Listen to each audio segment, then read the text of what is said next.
What's going on, Charles Botenston? Today we're actually going to be talking about something really interesting, and it's kind of one of those things that I guess if you haven't already seen any of my videos on my self-development journey, it's one of those things. I forgot who said it in one of the comments. They said they love how passionate I am about talking about it, and the reason I'm passionate about it is because it just helped me so much. I've said it multiple times, I wasn't a good student. I wasn't that guy in high school where everyone's like, he's most likely going to succeed. It was probably the opposite. But one of the biggest things was a turning point. So I went to my first Tony Robbins event in '09. I had no idea who the guy was. And I think I heard of the name at the time. I don't know. But I was like, motivational. I'm not going to go to a seminar. I wasn't really reading that much. I read a couple of books at the time. But this is in '09. And many years ago, if you consider it that. And it was only until about 3 years after that did I really start saying, wow, this is actually making a difference. I started seeing how I was interacting with other people, how I was conducting myself in interactions in business, the way I dressed, the way I acted, and it's funny too, is that, someone says they feel like $1 million in the suit. They feel like $1 million in the suit. That's why really self-development could be so many different areas. It could be someone that doesn't understand health at all. Like my parents right now are going through this whole health craze because I got them on it. And essentially I gave them one book, and I forgot the name of the book. I wish I had it in my mind, but one of the best health books, and it covers every gamut of food. And it says what's good, what's not good, what's nutritious, what's not nutritious. And my mom, obviously based on my grandma's advice, was thinking that things were good and things weren't good. The thing was, at that time, it was probably healthy. But that was 70 years ago when my grandma was a young lady, and then all the way through. So self-development doesn't have to be bettering yourself in an overall stance or motivating. It could be in... For me, I learned, not only did I learn about food, but I learned about the importance of your mind and feeding your mind. As Jim Rohn said, you have to be at the gates, you have to be at the you have to be at the gates of your mind, feeding it the correct things every single day. If you are at the gates and you're just letting in weeds and bad and negativity, that's who you're going to become. So this video is actually more about the confidence that you'll get. And to be honest, people that shun it or whatever. So for the first, couple of years, people would say, oh, what are you going to, a Tony Robbins event? And I'll be like, no. And I would be, scared and fearful of judgment. And what would they think? What would they think? And then finally, I started seeing changes in myself. And this is what's going to happen, is that you're going to see changes in yourself. Then they're going to start seeing changes in you. And then you're going to notice that they see the changes, and then you're going to be fine with it. So in other words, you'll see the changes. You'll get healthier or smarter or better or wealthier or whatever you want to do, whatever is on your mind. Then people will notice that, and then you'll notice that they notice. And when you notice that they notice you're getting better is when you get confidence. So that's when I accepted that self-development is who I am. I do it. I read. I love it. I preach about it. My Instagram's about it. My Instagram videos are about it. Obviously, my YouTube channel's about it. So ironically enough, I really, this is for anyone that's cautious about, I have a good friend of mine, and he's looking to do some online teaching. He's really good at piano. And I told him, dude, you got to take this on. You would make tons of money. He is unreal at playing the piano.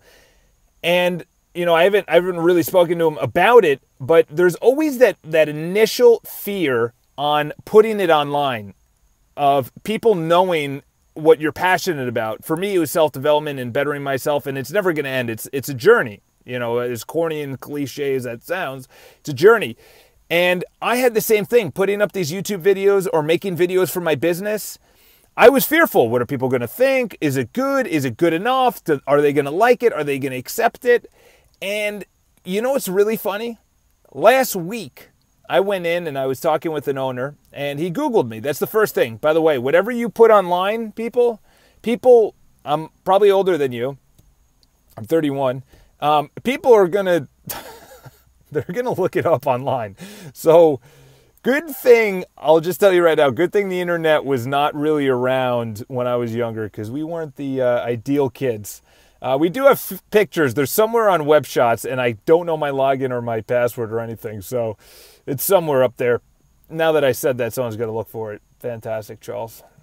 But last week I was talking to an owner, and he said, yeah, I Googled you and I came across your videos. And immediately you get that inner sense like it was 2009 again. And I'm like, oh no, what is he going to say? It's going to be bad. It's embarrassing. So I was just getting ready to defend it. And he goes, you know what? I really resonate with it. I was like, whoa. I was like, I was so taken aback, I didn't even know what to say. This is over the phone. And the owner, I'm in real estate, and we're looking to represent his home. And he goes, I really resonate with it. And he said, out of everyone, you're the only one, or you're the one that I trust the most.